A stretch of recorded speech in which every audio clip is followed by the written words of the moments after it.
Éric Seban. Bonjour Éric. Bonjour. Merci Eric d'être avec nous ce matin. Éric Seban, vous êtes trader, formateur et coach. Vous avez également mis en place le réseau Strafic, qui est un réseau de traders indépendants franchisés. Éric, ce matin, très clairement, sur le marché allemand, il y a deux scénarios qui sont sur la table, le scénario optimiste et le scénario un peu plus pessimiste. Les institutionnels sont optimistes, les particuliers sont pessimistes. Résultat, vous êtes dans quel camp ? Dans le camp des neutres, dans le camp de ceux qui attendent. Alors, non, si j'étais positionné sur le long terme, c'est ce que je ferais, j'attendrais. Parce que la plupart des investisseurs de long terme, c'est ce qu'ils font. Ils sont protégés, on l'a déjà dit plein de fois, toutes les semaines qui précèdent, et les mois qui précèdent même, le niveau de... L'étude des mouvements sur les options montre qu'il n'y a pas de réduction des protections sur le moyen-long terme. Ce qu'on va constater, c'est un ratio put-call qui va être en baisse, assez sensible. Ça veut dire simplement que le niveau des calls monte par rapport au niveau des puts. La proportion de calls achetés est plus forte que celle de puts achetés. Mais ça ne veut pas dire grand-chose en fait. C'est-à-dire quand vous avez des achats de calls qui sont en hausse, vous pouvez très bien avoir des participants qui jouent un rebond. C'est le propre des calls, c'est les options de hausse, mais ça peut aussi servir à préparer des stratégies baissières. Donc, c'est pas une information de laquelle je vais tirer quelque chose de fort, surtout que c'est très court terme. De toute façon, ce qu'il y a sûr, c'est que les protections pour le long terme, elles sont déjà prises, et donc il n'y a pas de réduction des protections. Donc, ça veut dire que les investisseurs long terme ne sont pas découverts. Ça se comprend dans le marché actuel. Ce que je vois, moi, c'est l'évolution de chartiste. C'est celle-là qui me laisse penser qu'il vaut mieux rester sur la touche pour le moment, parce qu'il n'y a strictement aucune indication directionnelle dans le chart. Le DAX, quand vous le regardez, commence à ressembler à une small cap. Alors avec les volumes qu'on traite, 26 000 contrats par jour, on peut conclure qu'il n'y a pas beaucoup de participants. En tout cas, il n'y a pas les participations de long terme. Il y a des participations spéculatives, évidemment, mais ça, c'est déjà comme ça depuis plusieurs semaines. Ça ne se voit pas dans le graphique, mais il y a quand même encore beaucoup de volatilité intraday. Donc ça bouge beaucoup dans la journée, ça spécule beaucoup, mais ça prend pas de direction, de pari directionnel fort. Et de toute façon, c'est pas possible. Vous regardez le graphique, vous voyez bien qu'il n'y en a pas. Puisque le DAX, en fait, a finalement fait une fausse sortie par le bas. Depuis le début de l'année, on a quoi ? On a une fausse sortie par le haut, janvier-février, et puis réintégration du range en direct vers le bas. On a tenté une sortie par le bas, en tout cas tenté. On a réagi au conflit. Et il n'y a pas eu de relais baissier, comme c'était anticipé. Et maintenant, on réintègre cette zone. C'est-à-dire qu'on a maintenant plus du tout d'indication directionnelle. Il y a eu des tentatives, mais elles ont toutes échoué. Et on est revenu dans la zone dans laquelle le DAX a évolué la moitié de l'année dernière. Donc plus du tout d'indication directionnelle. Pas vraiment de possibilité de jouer des scénarios sur le moyen long terme. La seule chose qu'on peut faire, c'est jouer des scénarios dans une zone qui est maintenant très très visible, 23 000, 25 000 points, dans laquelle on peut jouer plusieurs scénarios, mais à base d'options, parce qu'on voit bien que le marché, en fait, accélère, décélère, change de rythme tout le temps, et que vous ne pouvez pas tellement travailler ce genre de choses-là sur plusieurs jours, plusieurs semaines, avec des contrats futurs. Donc les options sont bien adaptées, que ce soit à base de call pour jouer des rebonds, que ce soit à base de call également pour jouer des stratégies baissières sur du futur.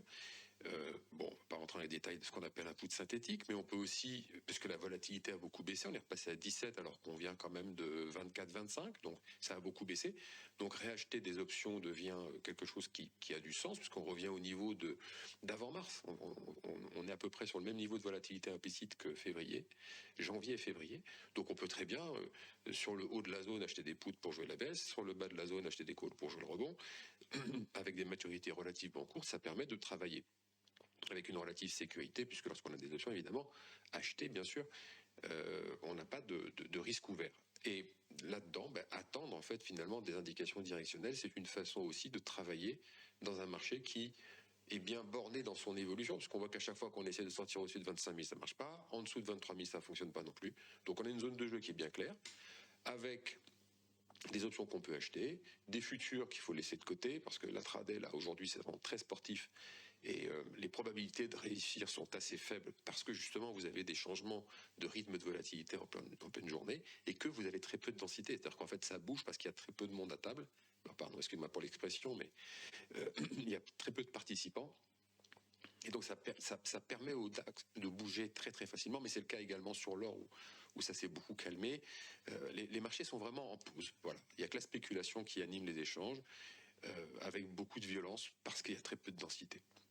Ok, très clair, mais bon, quand même, le DAX évolue favorablement. Est-ce que, alors on peut être surpris de se poser la question dans un contexte comme celui-là, mais est-ce que le DAX, dans cette tendance haussière qui est la sienne, pourrait inciter les investisseurs à prendre leurs bénéfices là? Est-ce que vous pouvez, ceux qui sont positionnés sur du long terme, là, est-ce que vous leur conseilleriez de prendre leurs bénéfices quand même?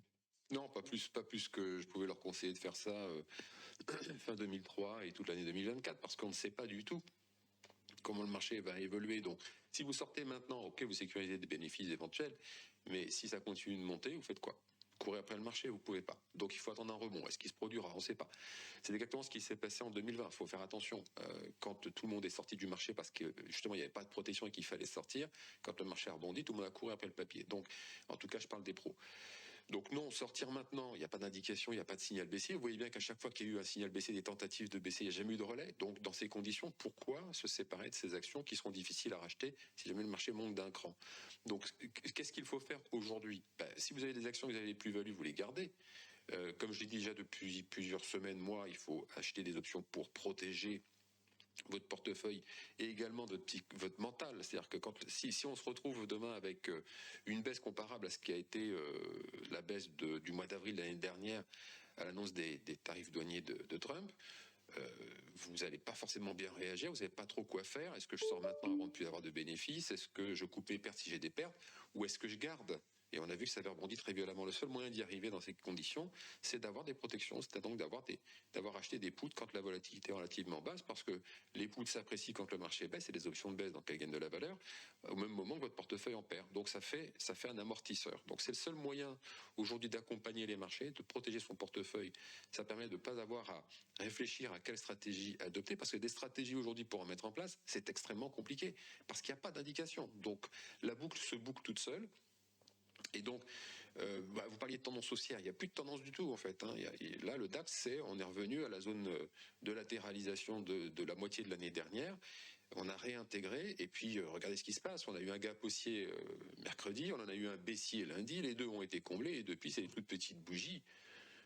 Il n'y a plus rien en fait, il n'y a plus d'indication du tout. Donc pas de possibilité de prendre des décisions, ça veut dire pas de possibilité d'entrer avec des bonnes probabilités de réussite sur ces niveaux de prix.